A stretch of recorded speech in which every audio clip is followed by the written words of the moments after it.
I am wanting to clarify something that's feeling pretty muddy for me. I think that my experience in this is so wonderful, and I'm so full of joy, and I've been taught this since I was born, and I chose parents who've supported me in the year. Little more volume. Okay, I'm really happy. That's what I'm trying to say. But recently, and with your words, and in my practice, I've been noticing that I'm always happy. And it's starting to feel a question of like, is this blissful disempowerment that I really almost never feel negative emotion? And in other words, is something wrong? well, I feel so good, it must be wrong. and I go in circles in this track, hearing The it. serious question that you're asking. It is. I feel so good so much of the time that I think that I might be missing something. Not missing, but with your words and what you've been talking about. But we have a big question for you.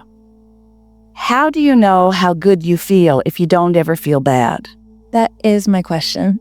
You want that balance, but what you're talking about are degrees of alignment. You see, what you're describing is our perfect analogy of beginning to push the car down the San Francisco hill, but coming to your senses before momentum takes it into tragedy and stopping it, as opposed to being at the bottom of the hill and trying to stop it.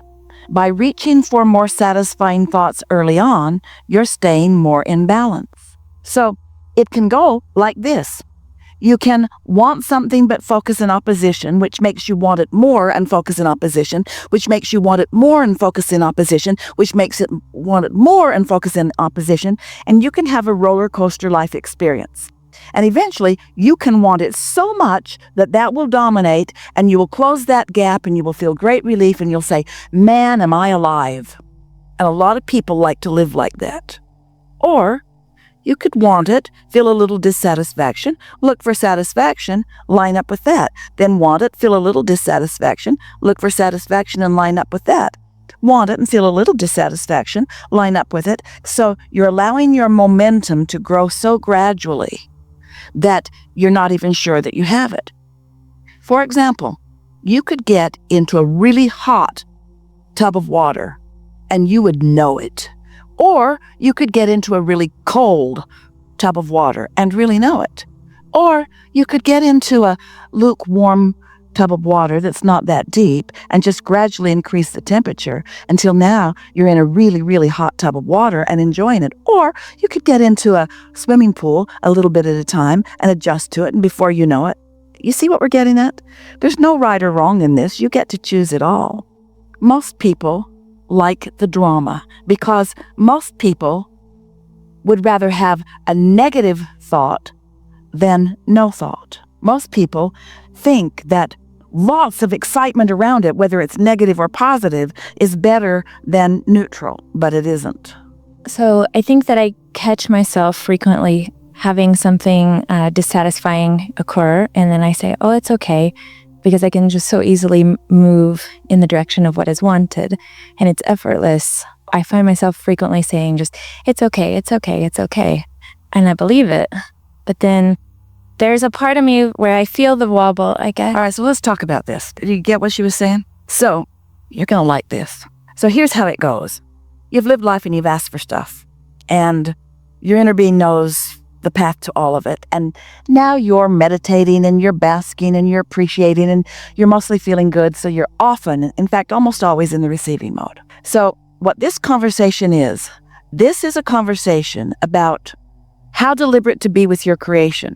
Because we sound a little schizophrenic to those who've been listening to us for a while, because at one time we say, you get what you think about whether you want it or not. So pay attention to what you think about and think the thoughts that feel the best. And then we say, well, you've already thought about it. You've already done step 1. Source has already done step 2. So all you got to do is chill and let it in. So you want to say, okay, which is it, Abraham? Should I be thinking about what I want or should I be chilling? Because it sounds like two different things. And we say, if you are aware and how you're going to do it unless you practice it, if you're sure that you're in the receiving mode, then turn on the gas. If you're sure that you're in the receiving mode, then Allow your mind to wander. Allow your mind to reach for more thoughts.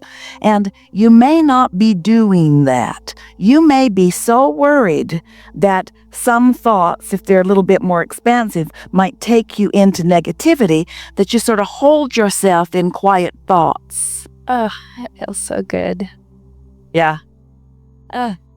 So, this under the influence card will serve you, because what it's saying is, if you know that you're under the influence of your inner being because you feel satisfied, then allow yourself to just let your thoughts flow. Esther thought on segment of refreshment, where should I put my salt crystal cave? And then she thought about all the places that it could be. And each place that she thought of was a little more satisfying than the thought that she had before. And then she thought about the person that she knows she's going to call because he built the grotto at Grove Park Inn. And he also put a water stream already on her Texas property. And she knows when she calls him and tells him that she wants that, and she could hardly stand to come back on stage. She wanted to go call this guy because she knows that they're going to get some juices flowing about it. And those thoughts were so satisfying that she can hardly wait until she can get into a conversation with him about a salt crystal cave. I know you can build a cave. Can you get salt crystal? Can you get enough of it that we can make a salt crystal cave? Can I have one everywhere I am? Once you get hold of something, the momentum of it will call you. And so that's really what you're wanting to do. Here it is. You already did all the creating when you were in step 1.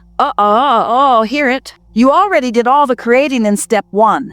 You already did all of the creating in step 1, and Source took it from there. Now what's your job? To let what you created flow to you incrementally in the way that is most satisfying to you. And if you believe that, if you can accept that it's already done, then you can let it turn loose and you can let it surprise and delight you. And the momentum, when you think about all of the intricate details that you put into your vortex and all the things that your inner being knows about what you like and how you like it and why you like it. And then your inner being also knows how to dovetail them together. Do you know the 10 or 20 or 30 or 40 things that are important you can explode in one moment in time, one satisfying moment in time? Don't you want to be up to speed with that so that when that happens, you're there ready to receive it? Yes. Now let's go back to the word satisfaction.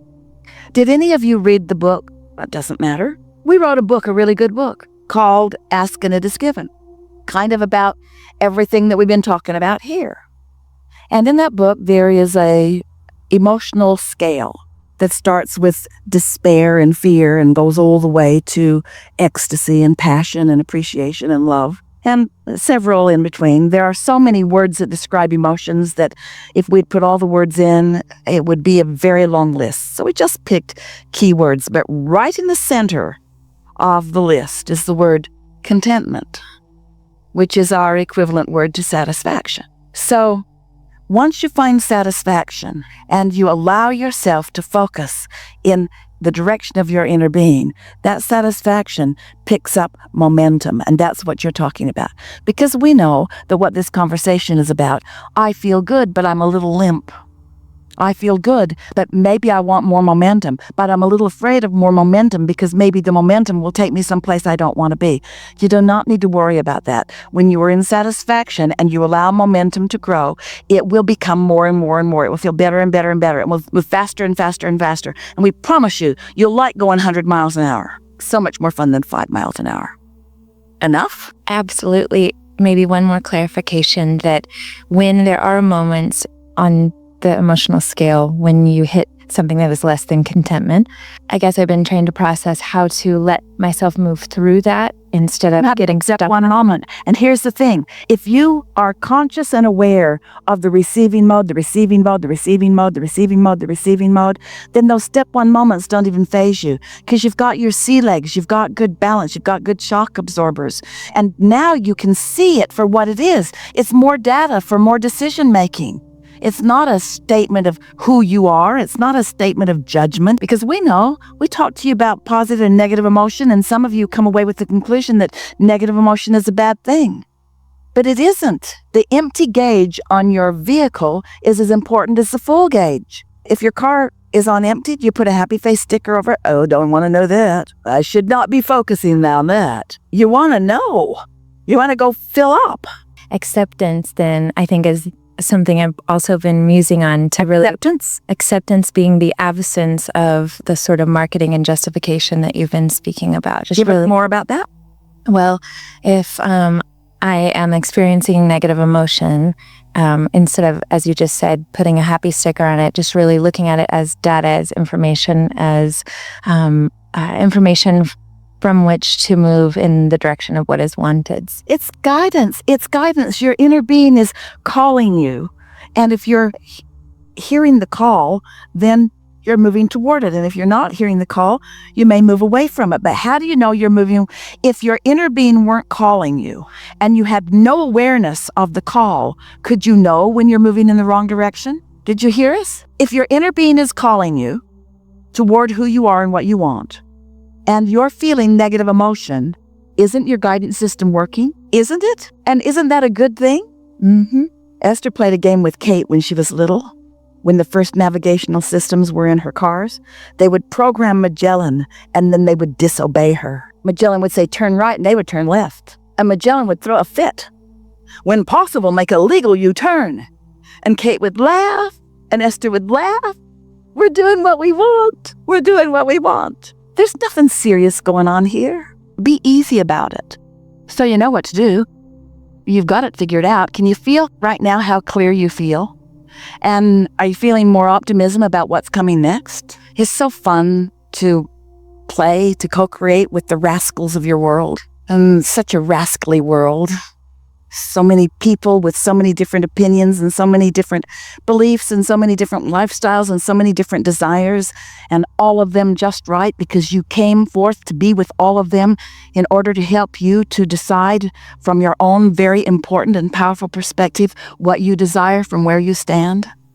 And this cooperative universe that as you launch these rockets of desires, all the cooperative components just gather around your desire, and sooner or later, and now we think it will be sooner than later, you figure out how to be also a cooperative component. You figure out how reaching for more satisfaction in more moments of the day cause you to be a cooperative component to your own desires. And then ideas flow into your mind, not ideas that feel like things you gotta do, not ideas that feel like, well, I need to do this, but ideas that flow to you like, ooh, doesn't that sound fun? Ideas like, I want to do this. A feeling that you want to do it, whether it's big or small. And in the beginning, it won't feel very significant. And often you won't be able to make any correlation between this idea that's flowing to you that feels intoxicating and the things you want. You won't be able to see the path. You won't be able to see clearly how doing that will lead to the things that you think need to be led to in order to get what you want. But you don't need to know. You don't need to know what every path will be. You just need to know that it feels good, and therefore I'm going to follow that path, and then something will show up and you'll say, that's what that was about. That's what that impulse was about. That was for this, and yippee, that felt good. Oh, that felt good. And then another and another and another until it won't be long before you'll be feeling so much steady satisfaction that will be coming in waves of greater and greater and greater and greater velocity, that your satisfaction will move in a day from satisfaction to clarity. Oh, nothing more satisfying than clarity. And clarity comes so fast from contrast. You'll reach the place where you'll take the clarity every single time. I'm clear about this. I'm clearer now about what I want than I have been before. Your satisfaction will move into clarity and into humor and into watching the universe just knocking itself out to surprise and delight you. Hester used to wonder, Abraham, if I am the creator of my own reality, then how can the universe surprise and delight me? Didn't I put everything in the vortex, so shouldn't I recognize it when I see it? And we say, you do not have a moment-to-moment capacity to comprehend the fullness of what your vortex has in store for you. And the timing of the things that matter to you and the way they will present themselves to you with humor and with steadiness, and most of all, with the power that only the laws of the universe and the energy that creates worlds can provide, you will find your sense of worthiness. You will find your sense of empowerment. You will find your sense of invincibility. You will return to your sense of who you really are. You will know for sure that life is supposed to be good for you. That's really nice.